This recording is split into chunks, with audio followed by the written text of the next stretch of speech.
গাড়ি থেকে নেমে গেছি কিন্তু খুঁজে পাচ্ছি না, প্রবাবলি এই জায়গাটাতেই, তো দেখতে হবে। Hey guys, welcome back to my channel hungry bird. তো আজকে অনেক দিন পর বেরিয়েছি, তো আমরা চলে এসেছি একটা নতুন জায়গায়। এটা নিউ টাউনে নতুন খুলেছে। এটা হচ্ছে একটা এয়ারক্রাফট মিউজিয়াম। এমনিতে তো প্লেন অনেকই চড়া হয়, কিন্তু ওই ককপিটের ভেতরে স্পেসিফিক্যালি কী হয় সেটা একটা আলাদা লেভেলের ইন্টারেস্ট, তো সেটা তো দেখা সম্ভব হয় না। তো আশা করি এখানে আমরা দেখতে পারবো। এটা একটা এয়ারক্রাফট মিউজিয়াম। তো আমি একটা আমার বন্ধুর সাথে যাব, কিন্তু সে এখন এসে পৌঁছায়নি, as usual late.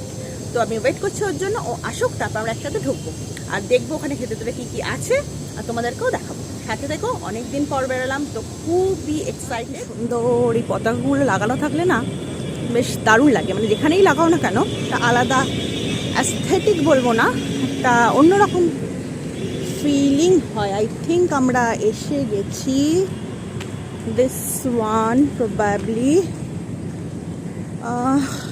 this is the gate, yeah that one. আমি ভাবছি ওয়েট করব ফ্রেন্ডের জন্য না ঢুকে যাব। বাইরে থেকে দেখি খুব ইচ্ছা করছে ঢুকতে, দেখি। এক্সকিউজ মি, টিকিট কোথায়? টিকিট কোথায় হবে? টিকিট আগে আগে বাইরে দিয়ে দেখতে পাচ্ছ, দেখো ভেতরে তো আমরা ঢুকবোই, আপাতত বাইরে দিয়ে দেখে নাও। তাই এটা জাস্ট স্ট্রাকচারটা রাখা কিনা না ভেতরে ঢুকে কিছু দেখাবে, যেটার জন্য আমি এসছি স্পেসিফিক্যালি, যে ককপিটের ভেতরে কী কী থাকে সেটা দেখার খুব ইচ্ছে। এমনি তো ভিডিওতে দেখেছি, বাট সামনে থেকে ডোন্ট নো সেটা হবে কি না, বাট দেখা যাক। রেস্টুরেন্টটার সামনে টিকিট কাউন্টার যাচ্ছে। This is the ticket counter and the entrance gate.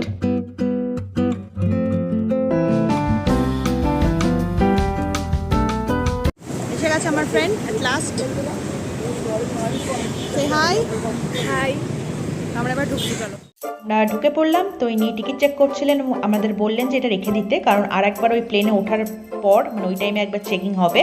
তো এই হচ্ছে মোটামুটি জায়গাটা, খুব ছোটও না আবার খুব বড়ও না, খুব খোলামেলা, সেফ আর হাওয়া খাওয়ার জন্য উপযুক্ত।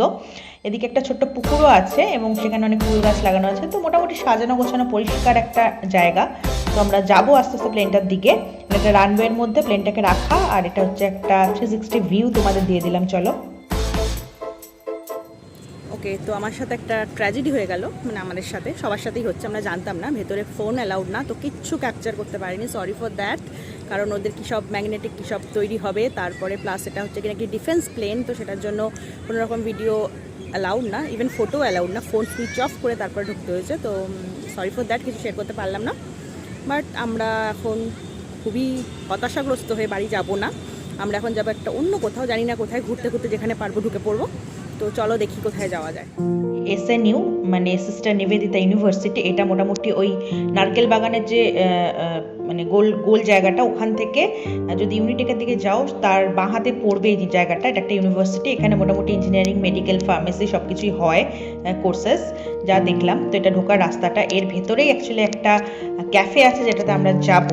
তো আস্তে আস্তে চলো এগোই ওইদিকে। আমরা আজকের এটাতেই যাচ্ছি, আর কোনো অপশান নেই, কাছাকাছি বেশি দূর যেতে পারবো না। তো দ্য মেলবার্ন ক্যাফে, চলো ঢুকি ক্যাফে। তো এটা হচ্ছে গিয়ে মোটামুটি খাবার দাবার। তো যেহেতু এটা একটা কলেজের পাশে, মানে কলেজের ভেতরে ক্যাম্পাসের মধ্যে একটা ছোট্ট ক্যাফে, তো এখানে ভ্যারাইটি বেশি নেই, বাট দ্য মেলবার্ন ক্যাফের কিন্তু আরও অনেক বড় ব্রাঞ্চেস আছে অন্য জায়গায়, আই থিঙ্ক একটা আছে বিধাননগরেও আছে, তো সেখানে কিন্তু অনেক কিছু পাবে। বাট এখানে ছোটোর মধ্যে খুবই সুন্দরভাবে সাজানো গোছানো, সব থেকে যেটা ইম্পর্টেন্ট পরিষ্কার খাবার দাবার, প্যাকেজিং খুবই ভালো, মানে দেখে বুঝতে পারবে যে খাবারগুলো হাইজেনিক। মোটামুটি স্যান্ডউইচ, পাকোড়া, ফিশের, চিকেনের সব কিছু ছিল, ছোটো ছোটো থালিও ছিল মোটামুটি একজন খাওয়ার মতো, যেখানে একটু চাউমিন বা ফ্রাইড রাইস এসবই ছিল। আর এদিকে ছিল কিছু patties, cake, muffins, all the staff, সেগুলো সবই ছিল মোটামুটি। তো আমার মোটামুটি খারাপ লাগেনি, বিকজ একটা ছোট্ট ক্যাম্পাসের মধ্যে যতটা বড় হওয়া যায়, এর থেকে বেশি বড় কেউ এক্সপেক্টও করে না। দামগুলো খুবই রিজনেবল ছিল, তোমরা একটু আগে দেখলে। তো আমরা অর্ডার করে দিয়েছি, বাট গান চলছে, জানি না কতটা শুনতে পাবে। খাবারগুলো আস্তে আস্তে দেখাবো। যতক্ষণ না খাবার দাবার আসে ততক্ষণ চলো দেখিনি ছোট্ট করে অ্যাম্বিয়েন্সটা। তো যেহেতু জায়গাটা খুবই ছোট কিন্তু বড় না, বাট সাজানো গোছানো খুব সুন্দরভাবে, কোনো রকম হ্যাপাজেট কিছু নেই, খুব পরিষ্কার পরিচ্ছন্ন এবং সাজানো। এখানে কিছু বুক শেলফস ছিল এবং সেখানে বিভিন্ন রকমের বই ছিল, কিছু কিছু সুন্দর সুন্দর পেন্টিং ছিল। আর কালার কম্বিনেশনটা ওয়ালের বা বিভিন্ন রকম যে ডেকোরেটিভ জিনিসপত্র আছে সব কিছু খুব সামঞ্জস্য ছিল, বাট ছোটোর মধ্যে খুব ভালো, মানে খারাপ না, সিরিয়াসলি খুবই ভালো। তো চলে এসছে আমাদের খাবার। নিয়েছিলাম একটা ভেজ নুডলসের সাথে একটু চিলি চিকেন, ছিল চিকেন পাকোড়া। এগুলো সবই কিন্তু আগেই যেমন বলছি খুবই রিজনেবল প্রাইস ছিল, 160 এরকম সামথিং, এরকম 4 পিস ছিল। আর এরপর লাস্টে খাওয়া দাওয়া করে আমরা আমরা কফিও খেয়েছিলাম। তো এটা যাওয়ার আগে স্নেহা আমার মেয়ের জন্য একটু কেক প্যাক করে দিয়েছিল, পেস্ট্রি, তো সেটাই নিয়ে আসবো আর কি। আমাদের খাওয়া দাওয়া ডান, এবার আমরা যাচ্ছি বাড়িতে। আজকের ভিডিওটা এই পর্যন্তই। যদি ভালো লেগে থাকে তাহলে অনেক অনেক লাইক করে দাও, শেয়ার করে দাও, আর অবশ্যই সাবস্ক্রাইব করে নিও।